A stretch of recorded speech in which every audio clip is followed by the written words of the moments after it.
Hey everyone, Eric here. So today I was watching a video and it was an interview and it was just too perfect. It was too perfect of an example of going from level 3 to level 4 or red to blue in the spiral dynamics system. Okay, what's spiral dynamics? A lot of people don't know what spiral dynamics is. The way I guess I could summarize it very briefly is that spiral dynamics is a map for how thinking becomes more and more complex over time. Like it's a progression, a development of levels of thought. It's based off the work of various psychologists, namely starting with Claire Graves, but also I want to say like Don Beck and Christopher Cohen and some others that I'm forgetting at the moment. But but it basically tracks like starting with very low levels of thinking, the levels that we would probably more associate with children, or maybe even infants in some cases, and progressing through higher and higher, more sophisticated levels of thinking, including, and this is the part that wrote to me gets really interesting, including levels that are maybe beyond the norm, beyond the average adult human being in our society. Now, um, I'll go ahead and show you the whole map right now. Why not? Uh, I got this from Homath, by the way. That like Homath is trying to rebrand himself as Psychomath, and a big subject of his as Psychomath is explaining uh, the spiral dynamics levels. And I feel like I have a lot to add here because even Homath kind of says, well, I'm only at, I hang around level 7, level 8, and I don't really understand level 9 or what's beyond that.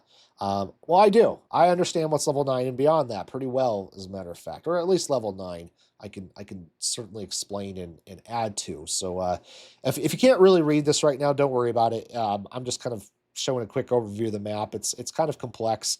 I'm probably going to just use I'll probably mostly use the how this level feels from the inside part of this, and I'll go through all the levels. But first, I want to show I want to show this two clips of this interview that Mr. Edward Dutton did. Now let me explain the characters here. Mr. Dutton, who's on the left, the Jolly Heretic, he, like I said, he's a conservative commentator, but he's also a researcher of intelligence. Like he's very interested in aspects of the intellect and intelligence and you know the various effects that it has on our lives.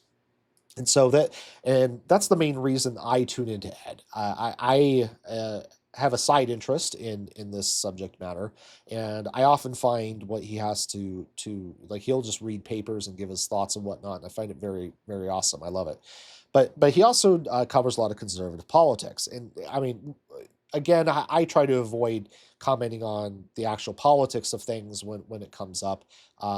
I'm more interested in this clip in examining the level of thinking of the person on the right, Mr. Hugh Anthony, because Mr. Anthony, like his backstory is that basically he went to college, saw a lot of liberal ideas around him, did not like these ideas, became much more conservative in his leanings, and then I guess he got famous because when he came home, this really displeased his parents, and they got very aggressive with him about this. There's a clip of them getting very aggressive with him. So that's kind of his rise to being a recognized content creator, I guess, now in the space. I've never heard of Mr. Anthony before this clip, but I guess I have now. But what I want to focus on here is I'm gonna play two clips here, and the first one is going to be Mr. Anthony sort of describing the kind of environment that he's in, and I'll play it now. Tell me about the pressures that you feel that you're under then before this change took place that made you behave like this. Yeah, so I mean, I was always quite a quiet kid. I didn't even have my first sip of alcohol till I was 19 years old. But especially with going to university and being involved in like social groups and wanting to fit in with people, that involved me trying to, go out and drink heavily.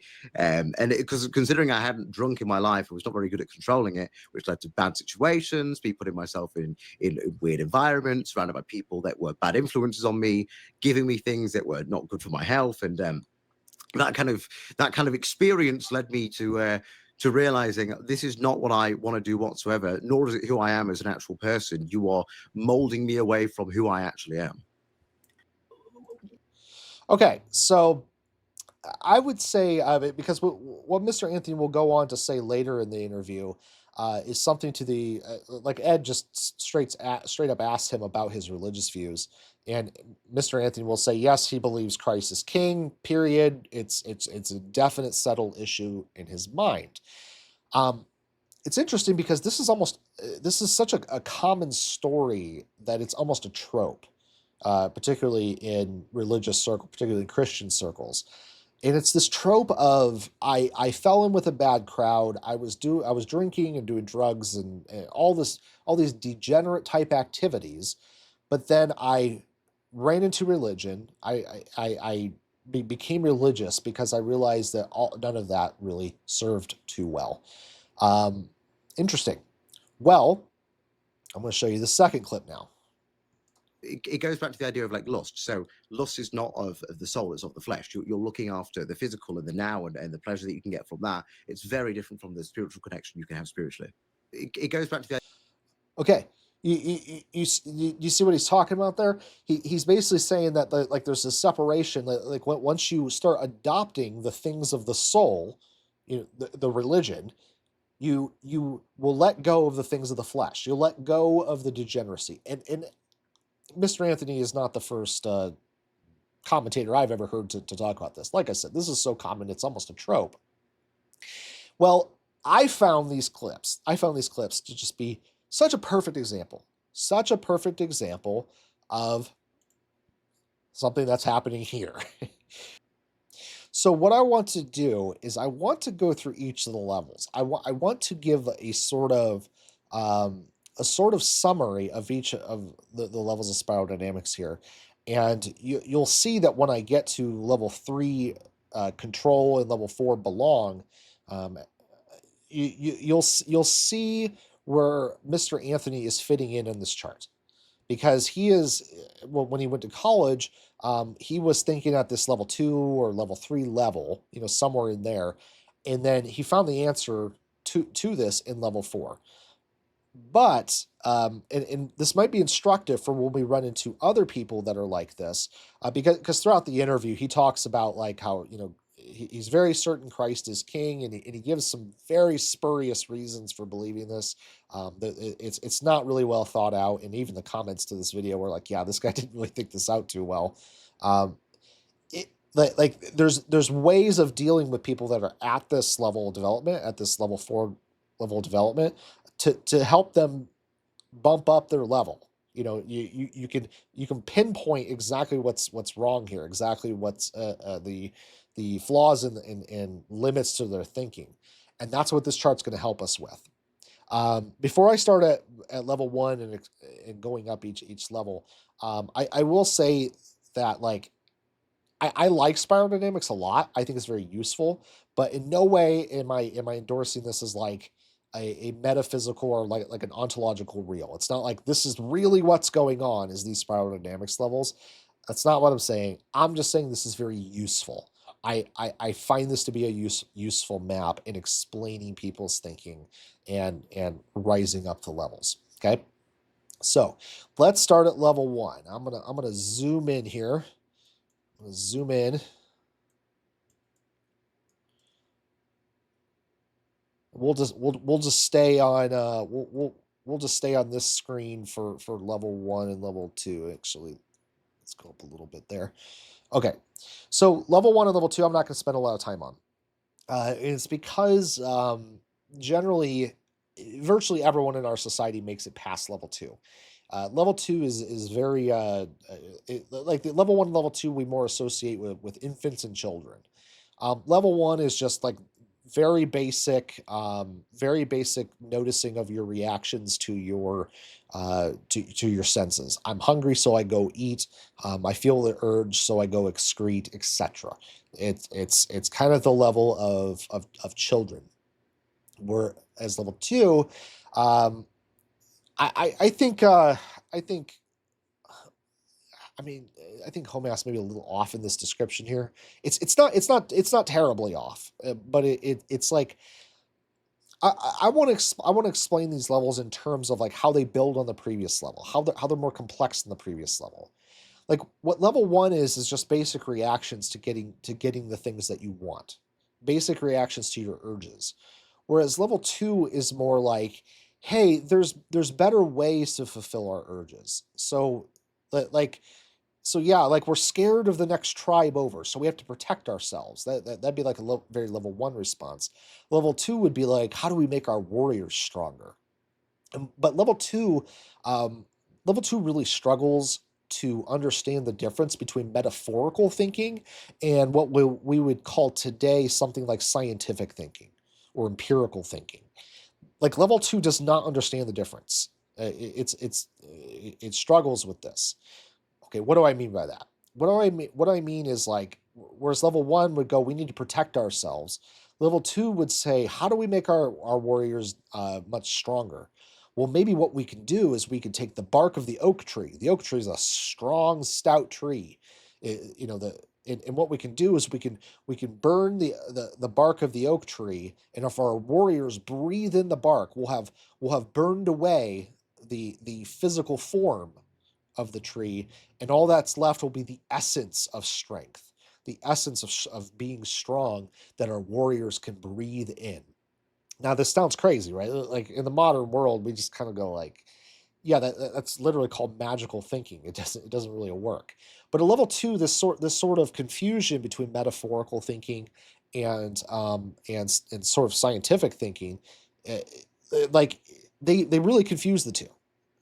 But they confuse the two, and this is where the description here that home math has is actually correct, is because people tend to, um, at this level, because they have this confusion, they tend to anthropomorphize things, so that they don't tend to separate. Basically, they don't tend to separate their own thoughts from what's actually going on out there.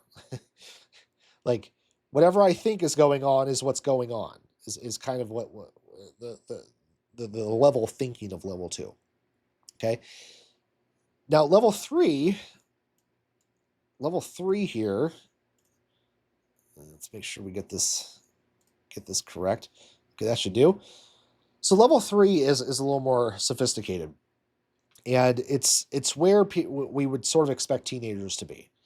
And this is I probably the level that Mr. Anthony um, that Mr. Anthony was describing. Probably most of the people around him were at this level three stage. Okay, level three is still very much tapped in to this sort of thinking that's very well degenerate. It's very much about your immediate urges. But at level three, it's more sophisticated because it's like now you notice that other people have their own thoughts and feelings about matters, and they can be manipulated. You can manipulate other people in various ways, in order to benefit yourself. And so this could take a more acceptable form. That's something like, I'm going to fit in with this crowd so that they give me all kinds of social benefits, or maybe I'm going to, Marcus is someone that always has good drugs, and I like, I want drugs for myself, so I'm going to act friendly to Marcus, and I'm going to pretend I believe what he believes in, and it could be like this. That's level three level thinking, but it could also be the more stereotypical way of thinking of three, which is, I'm going to bully people. I'm going to intimidate people. I'm going to take what I want and be aggressive about what I want, as far as other people go, because I'm going to just take their stuff. And the classic example of this, in today's world, would be street gangs.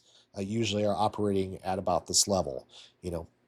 So So what happened, I think, is Mr. Anthony, and you saw it in those two clips, is he saw this sort of thinking around him. People were saying things just to fit in, and so they could indulge their immediate wants. They could indulge their sort of they could indulge their sort of degenerate desires for sex, drugs, and rock and roll. That sort of thing. Well, there's a problem with that way of life, and that way of life is sort of antisocial. And if everyone goes around runs around like this, we all actually kind of suffer in the end, because then everyone's just kind of constantly battling each other for their own interests. If I'm not going to give up any of my own interests in order to get along with you, well, then we're just going to be fighting all the time. And so this is what inspires level 4 thinking. And level 4 thinking is this recognition that we have to be pro-social. Like we all benefit in the long run if we give up our own individual desires in order to benefit the group. It's sort of the a rising tide lifts all boats phenomenon. And so I think that's what's going on here. That this is what Mr.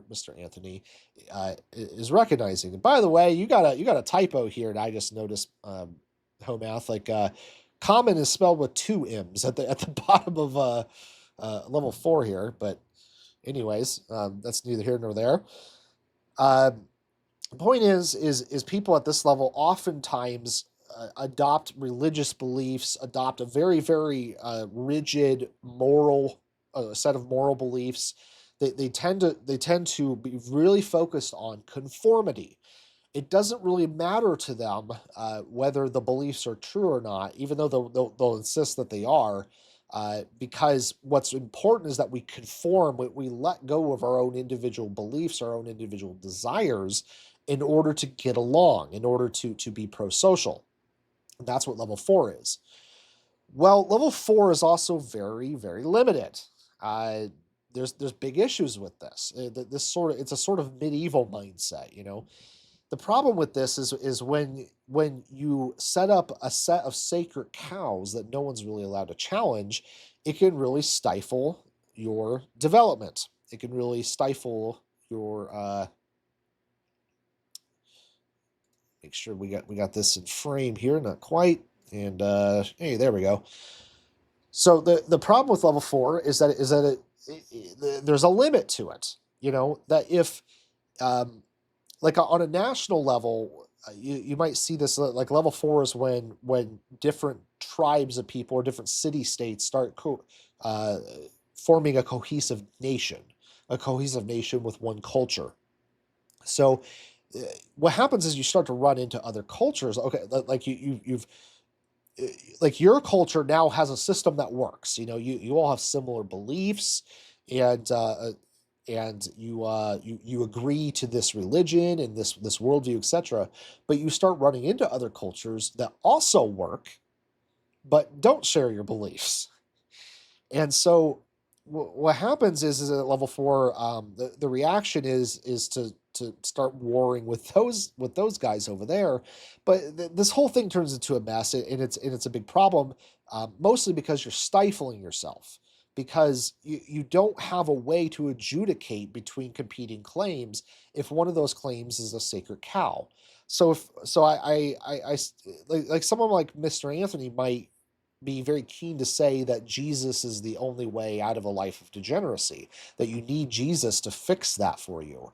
But if you examine that a little closer, it's really, really easy to make the opposite case, that no, Jesus is not the only way out of degeneracy. You could point to, say, a Buddhist monk and say, this person's far less degenerate than you and I are.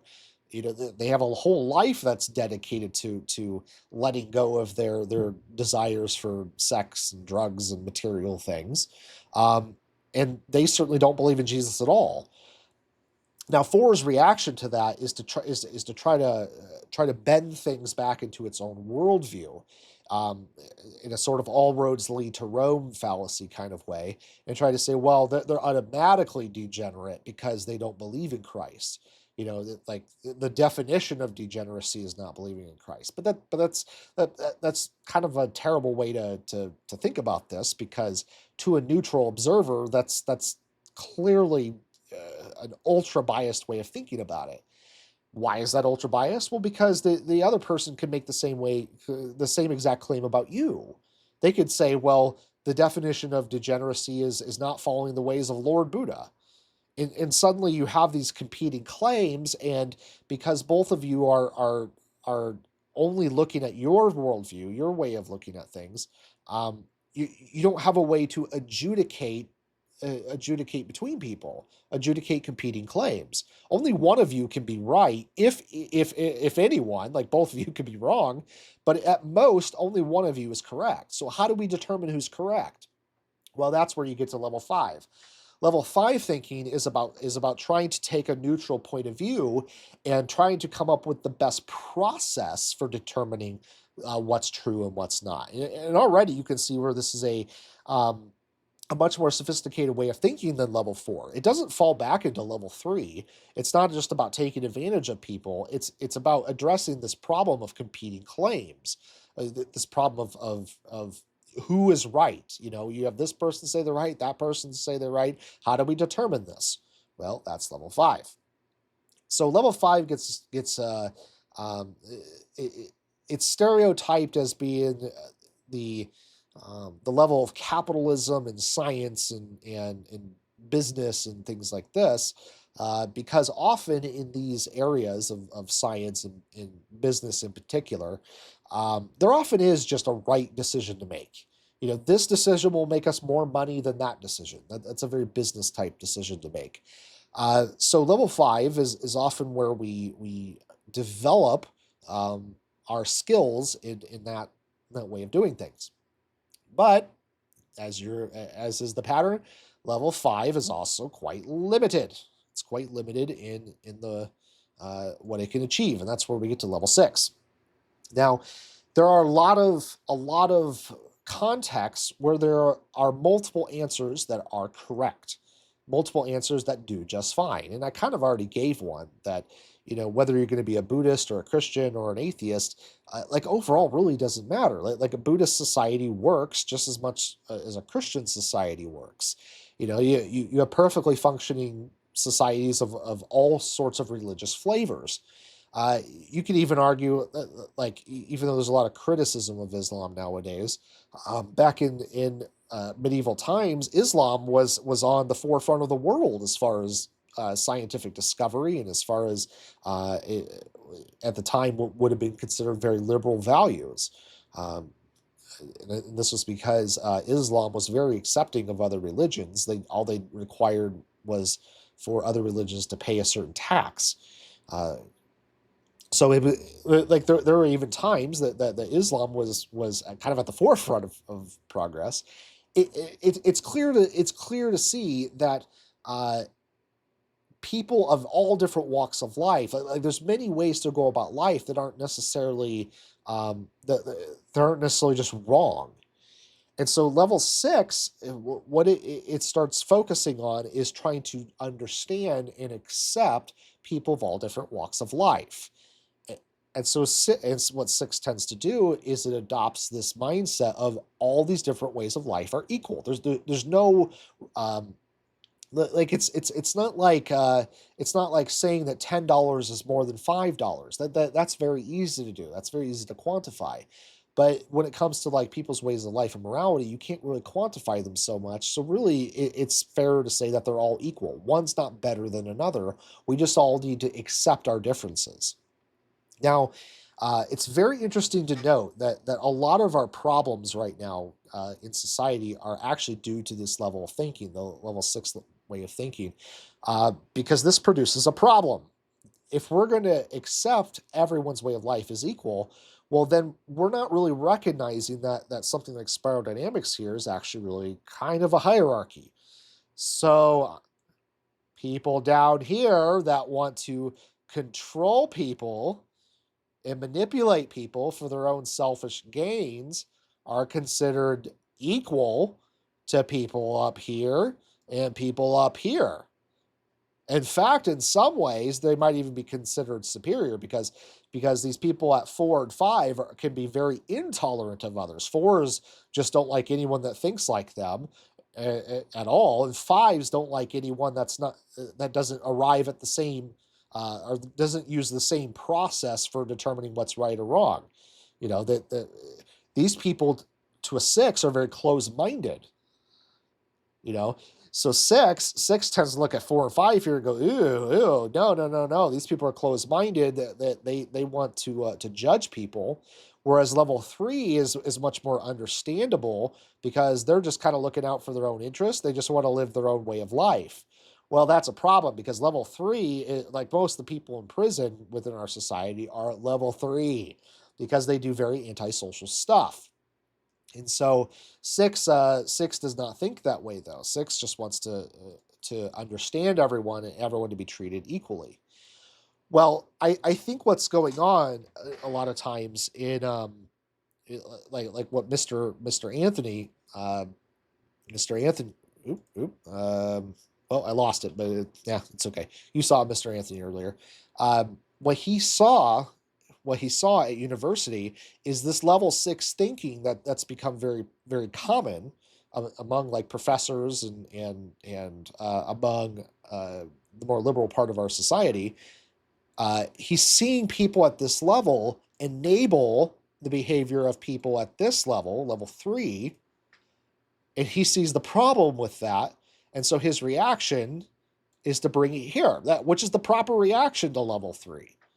We have all these people that are degenerate, and they're doing all these things that are bad, that are antisocial, that harm us all in the long run. So we need to go back to our common agreements. That's actually the proper response. But the issue didn't originate here. The issue originated up here at level 6. That these people are so tolerant that they tolerate even things that, well, they probably shouldn't. So a lot of our political reactions, a lot of our political problems right now are liberal-minded people at level 6 who want to accept everyone in every case, are being too permissive, so that they enable people who are not healthy for society, and the conservatives want to react to this by usually with these two levels, level 4 and level 5. That hey, no, we need to have these common agreements. So we need to return to these earlier levels of thinking. Like, this is almost our entire political landscape right now. Is liberals want to understand everyone. They enable the wrong kinds of people to do what they want. So conservatives say we need to go back to these levels of thinking. But everyone's wrong here. Everyone. The solution to level 6 isn't to go back down to level 4 or 5, it's to go up to 7. And if you notice, there's a gap here. There's like this little white line. Well, there's a reason. It's because even in Graves, when Graves came up with the first version of this model, he recognized this is the biggest leap. This is the most difficult leap for people in societies to make. And what this is a return. Like where a 6 wants to say that there shouldn't be any hierarchies at all. Everyone's equal. Everyone should just be allowed to be what they are. 7 is the recognition that unlike 5 wants to say there's only one correct idea. There's only one correct solution.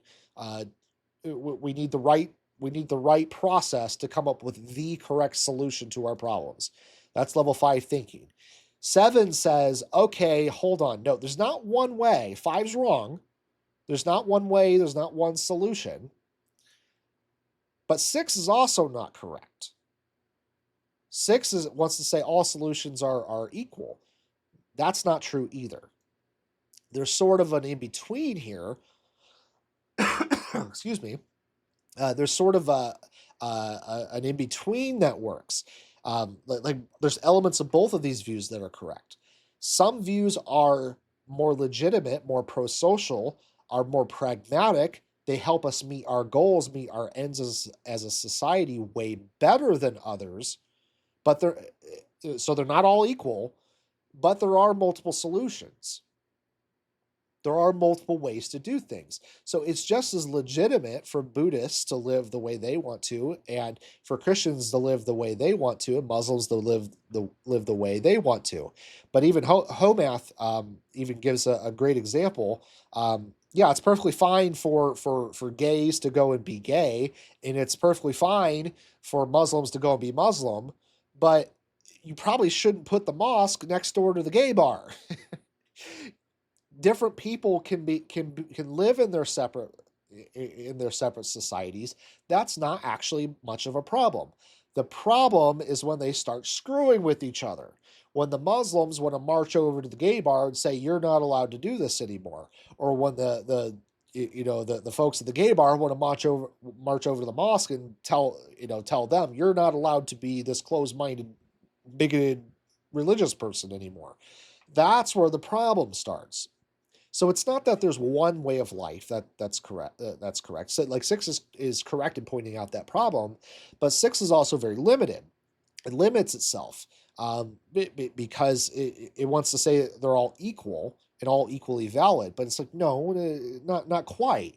There is a paradigm or a set of paradigms that are all legitimate, and the ultimate best paradigm as far as like living in a society is the one that allows people the maximum amount of flexibility to live the way that they want to without them going and starting to hurt other people or screwing with other people's lives.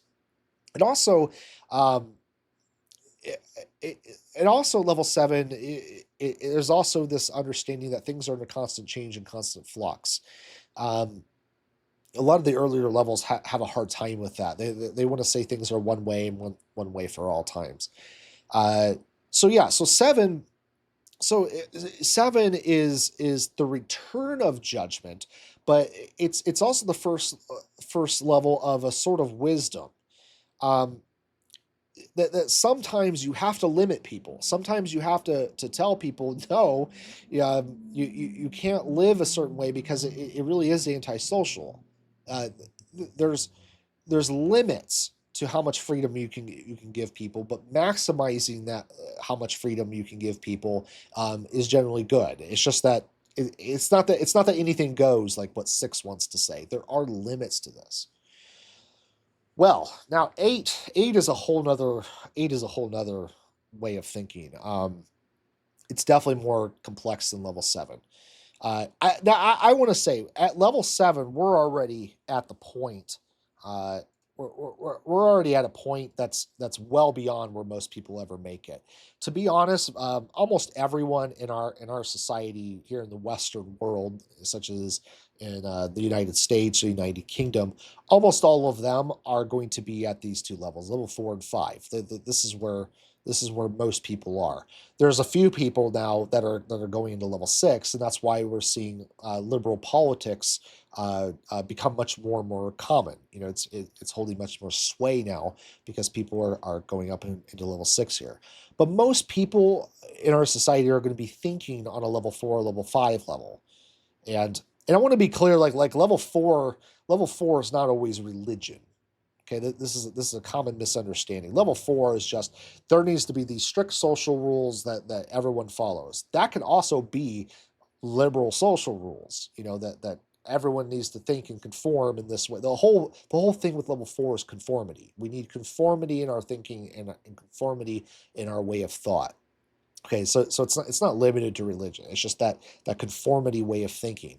Whereas 5 is about adjudicating what's correct between different ways of thinking. 6 is about a sort of radical relativism, and 7 is about taking all these different ways of recognizing that there's multiple positive outcomes, multiple positive ways that we can live, but it's just we have to weed out the ones that are not the ones that are harmful, the ones that are really not legitimate, because there are some that do fit under that.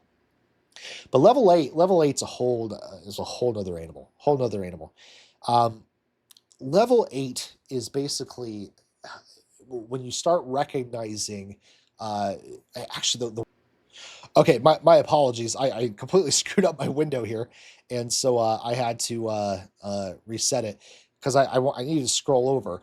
I love this word construct aware for level 8. It's so perfect. It's a great word to describe what level 8 is. And what level 8 does is that level 8 becomes aware of how our entire systems of thought uh, completely affect the way we see the world, down to very, very, very basic processes. I'm talking like the way we see the world will even affect the name that we give things, how we identify objects, such as my favorite example, the water bottle. Like, if I showed this to a caveman, he would have no idea what it is. He wouldn't think of it. He wouldn't think of it in the same terms that I do. I think of this as a as a container for holding liquid, for holding water, right? But he wouldn't necessarily think of it that way. He wouldn't even know what it is. This would be a very odd object to a caveman, I would think. But point is at level 8 we become aware of effects like this. We start to recognize that the way that we think about things affects the way we see everything. That our mind is not a passive observer. It doesn't. Our mind does not just passively take in our environment, passively take in what's going on. Our mind is imposing its own constructions.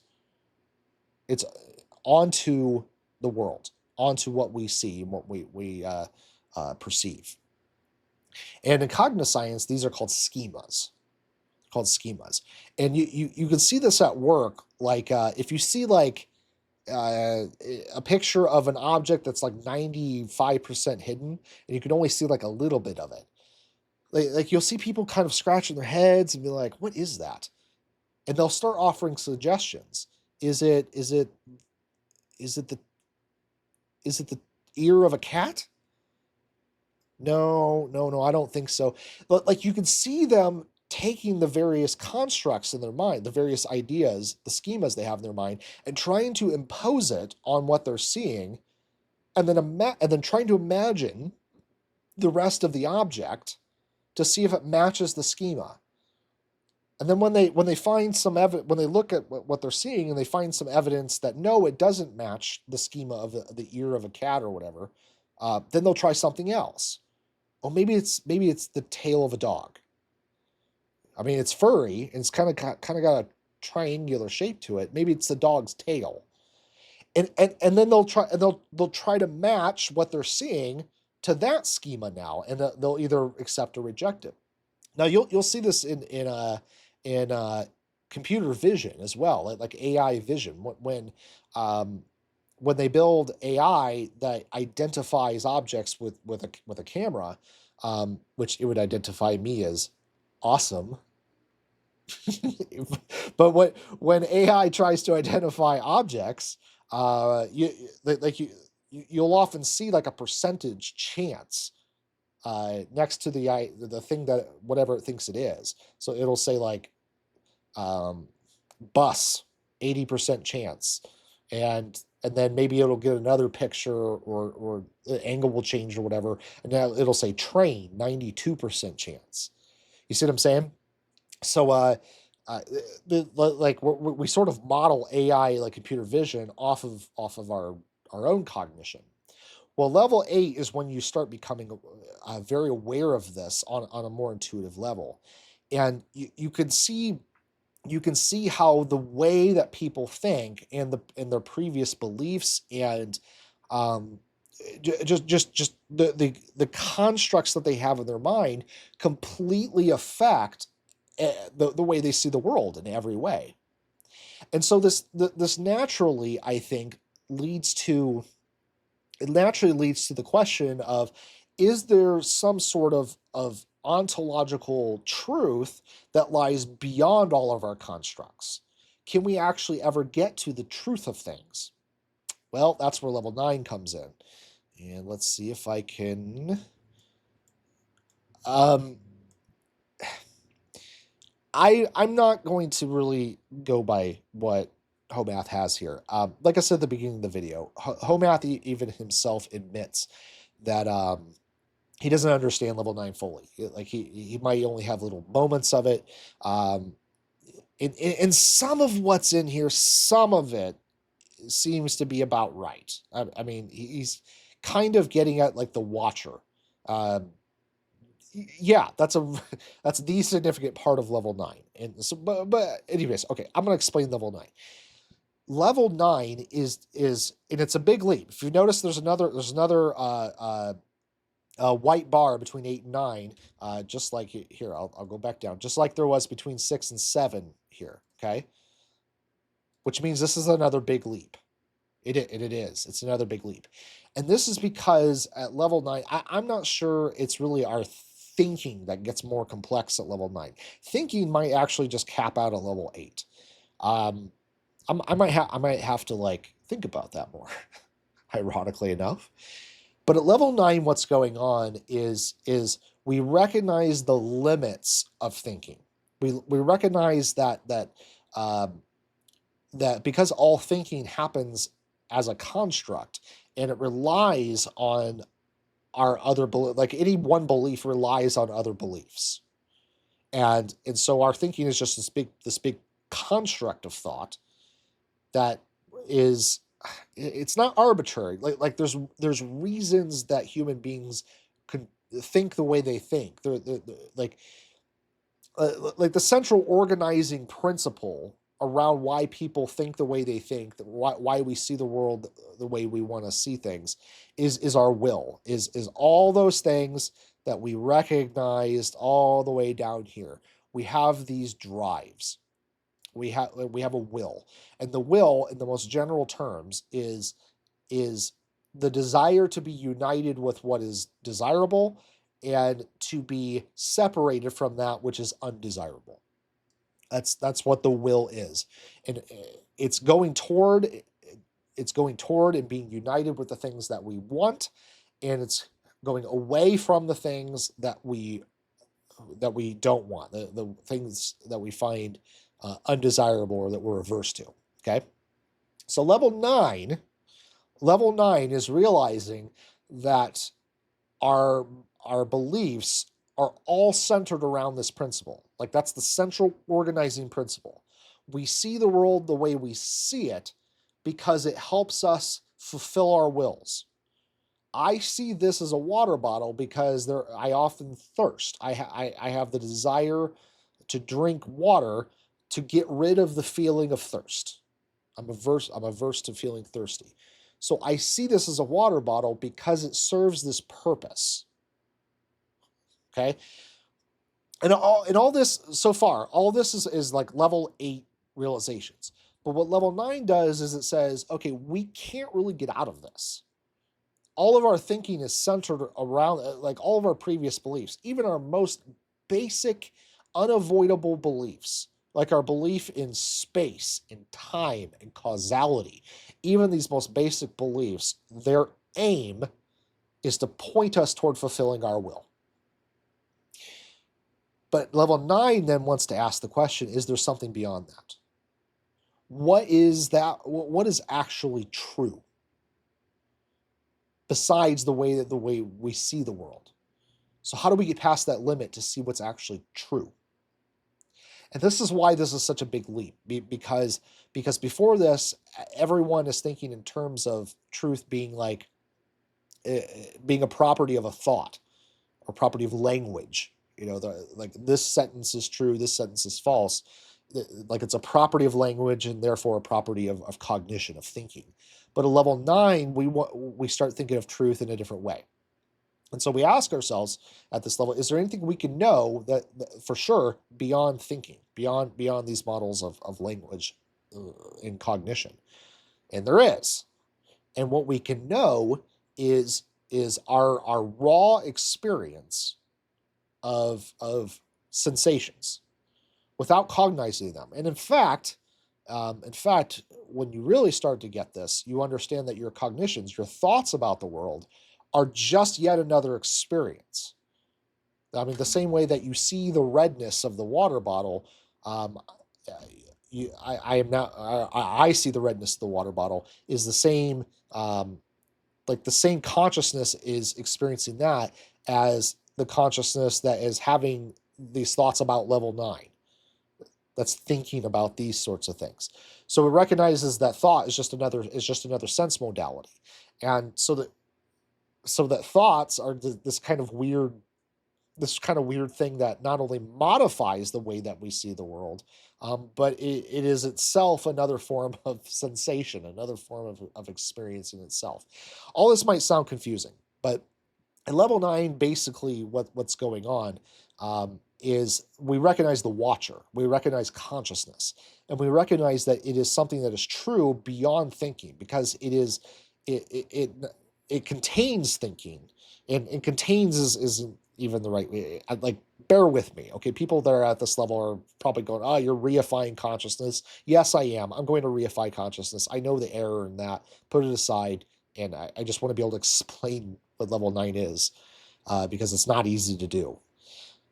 What level 9 is recognizing consciousness, is recognizing the watcher, and recognizing that it is something that is over thinking.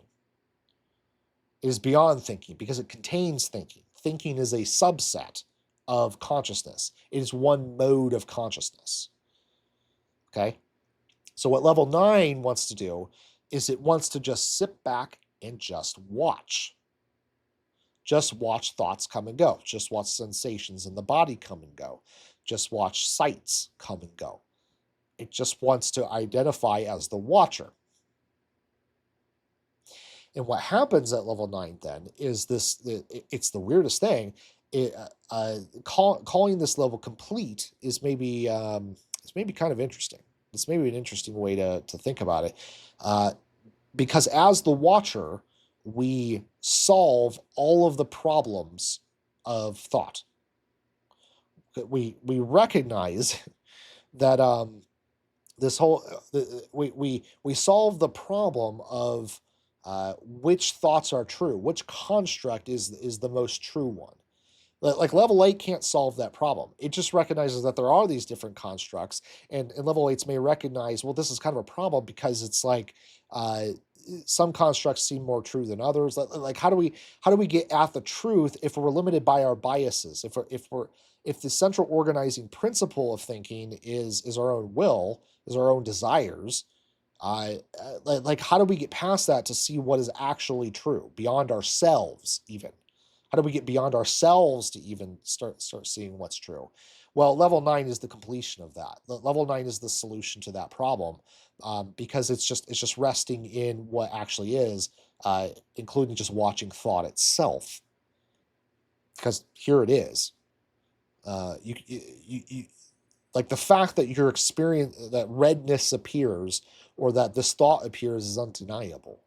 Like like the nature of the thought is when you start going back into level 8. When you start to try to talk about the nature of the thought or describe the nature of this object. That's when it gets back down to level 8.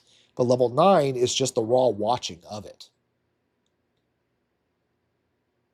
And then from there, you can also put this into words. So like, yes, there are problems with thinking and cognition and language that are unavoidable, and level 8's perfectly correct about that. But we can also use language in the simplest possible terms to describe things as directly as possible. So I can say red. It's pretty direct, It doesn't avoid all the problems of language, but it's like we can make our language a certain way in order to describe what's going on, even at level 9, even though by doing so we're exiting level 9 back down to level 8. So it gets a little tricky. But level 9 is just the solution to level 8. Level 8's recognition that we're sort of trapped in thinking. We're sort of trapped in if we want to talk about things or think about things or understand things from that from the perspective of cognition, we trap ourselves in these problems, and it's unavoidable. We can't help but bias ourselves in terms of our own will, in terms of what we desire and what we don't. But level 9 says the solution to that is to step outside the whole damn thing and just watch it, because the watching is unavoidable, or the watching is undeniable. Like, redness appears. So that's what level 9 is. I think level 9, I think there are levels beyond level 9.